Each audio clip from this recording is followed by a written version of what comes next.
ada hukuman riba di 5 fase kehidupan manusia. Yang pertama adalah hukuman ketika di dunia. Allah Ta'ala berfirman, yamhaqullahu riba wa yurbis sadaqat. Allah membinasakan riba dan menumbuhkan sedekah.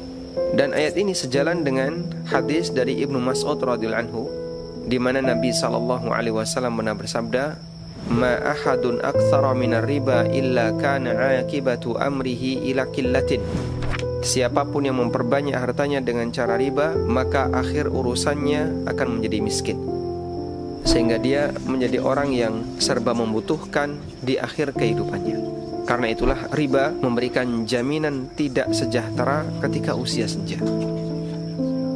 Hukuman yang kedua yaitu hukuman di alam kubur.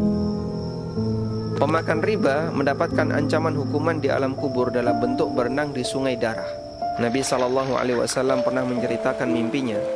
Beliau bersabda, kami mendatangi sebuah sungai, yang sungai itu airnya darah. Di sana ada orang yang berdiri di tepi sungai sambil membawa bebatuan, dan satu lagi berenang di tengah sungai. Setiap kali yang berenang di tengah sungai ini mau menepi, maka dia dilempari batu oleh orang yang berada di tepi sungai. Dilempari bukan ke arah badannya, tapi ke arah mulutnya. Lalu batu itu masuk ke dalam mulutnya, kemudian dia balik lagi ke tengah.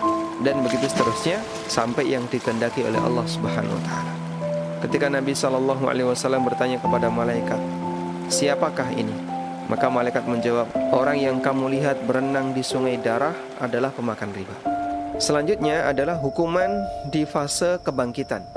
Pada saat manusia dibangkitkan dari alam kubur, Allah berfirman, alladzina ya'kuluna riba la yaqumuna illa kama yaqumul ladzi yatakhabbathu asyaitanu minal mas. Orang yang makan riba tidak dibangkitkan melainkan seperti berdirinya orang yang kemasukan setan karena penyakit gila. Ibnu Abbas mengatakan, pemakan riba akan dibangkitkan pada hari kiamat seperti orang gila yang tercekik.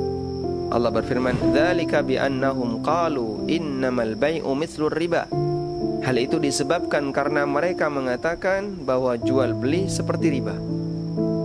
Kemudian selanjutnya, hukuman ketika di mahsyar. Inilah hukuman yang sangat menakutkan. Ada orang yang ditantang perang oleh Allah Subhanahu wa taala di padang mahsyar. Allah berfirman, fa illam taf'alu fa'dhanu biharbin minallahi wa rasuli. Kalau kalian tidak meninggalkan riba, maka umumkan untuk perang dengan Allah dan Rasulnya. Ibnu Abbas menjelaskan ayat ini dan beliau mengatakan, kelak di hari kiamat orang yang makan riba akan diperintahkan untuknya, ambil senjatamu untuk perang. Masya Allah. Di saat semua hamba sangat membutuhkan ampunan dari Allah, namun ada hamba yang mendapatkan ancaman perang dari Allah Subhanahu wa taala. Selanjutnya, yang kelima, hukuman setelah hisab. Hukuman setelah hisab bagi pemakan riba adalah ancaman neraka. Mereka terancam neraka karena mereka pelaku dosa besar. Allah Ta'ala berfirman, وَمَنْ عَادَ فَأُولَٰئِكَ أَصْحَابُ النَّارِ هُمْ فِيهَا خَالِدُونَ. Tapi siapa yang kembali melakukan transaksi riba, itulah penduduk neraka dan mereka akan mendapatkan hukuman kekal di sana. Semoga Allah Subhanahu wa Ta'ala melindungi kita dari semua bahaya riba.